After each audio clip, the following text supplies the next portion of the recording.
So the EU has economic, political, and diplomatic and military influence.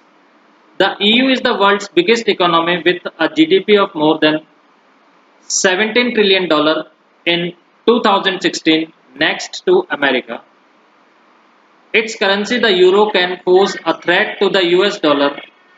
Its share of world trade is 3 times larger than that of the United States, allowing it to be more assertive in trade disputes with the US and China.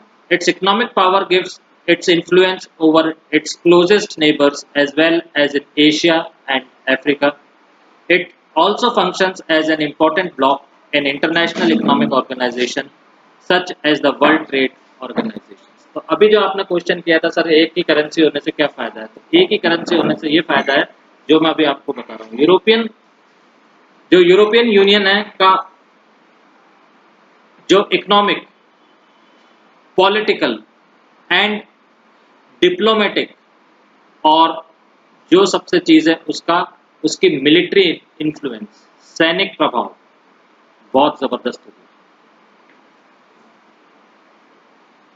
उसकी जो 2016 में ये दुनिया की सबसे बड़ी economy थी और इसका सकल घरेलू उत्पाद यानी कि GDP, gross domestic product 17,000 trillion dollars से भी ज्यादा था, जो कि अमेरिका के करीबन बराबरी, अमेरिकन इकोनॉमी के करीबन बराबरी।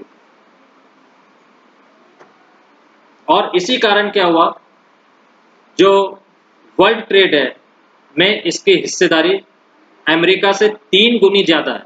अब 3 गुना ज्यादा हो गया वर्ल्ड ट्रेड के अंदर अमेरिका से। और इसी के चलते यह अमेरिका और चीन से व्यापारिक यानी कि जो ट्रेड रिलेशन है या ट्रेड अपन इसको बोल सकते हैं डिस्प्यूट्स हैं, विवाद हैं, ठीक है, ट्रेड डिस्प्यूट्स में पूरी धौंस के साथ बात करता है। और अब ये अमेरिका के साथ और दूसरे जितने भी जिसके साथ भी इसको ट्रेड करनी होती है उसके साथ पूरी धौंस के साथ ये यूरोपियन यूनियन बात करती है। क्यों? क्योंकि वर्ल्ड इकोनॉमी अब धीरे धीरे अब किस बराबर में, अमेरिका के बराबर कौन चल रही है? यूरोपियन यूनियन बिल्कुल बराबर में चल रही है, थोड़ा सा 19-20 का फर्क है दोनों में।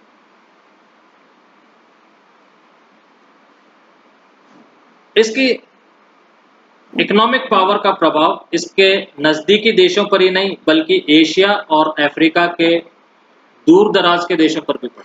अब इसकी जो इकोनॉमिक पावर है उसका जो प्रभाव है वो खाली एशिया पे ही नहीं पड़ा, अफ्रीका खाली आसपास के देशों पे ही नहीं पड़ा, बल्कि दूर दराज के देशों यानी जैसे एशिया और अफ्रीका के देशों पे भी पड़ा।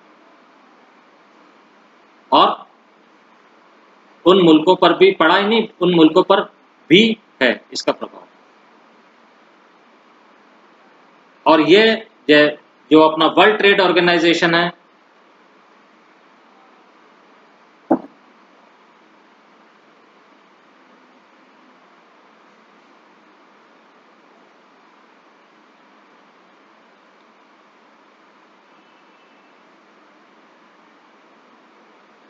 और ये अपना जो वर्ल्ड ट्रेड ऑर्गेनाइजेशन है के अंदर एक महत्वपूर्ण समूह के रूप में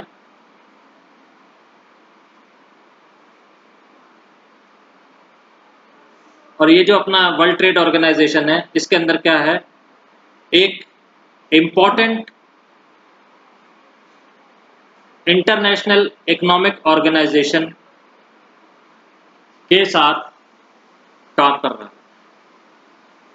यानी कि वर्ल्ड ट्रेड ऑर्गेनाइजेशन के अंदर ये एक बहुत इंपॉर्टेंट ऑर्गेनाइजेशन है जिसके साथ ये काम कर रहा है। क्लियर?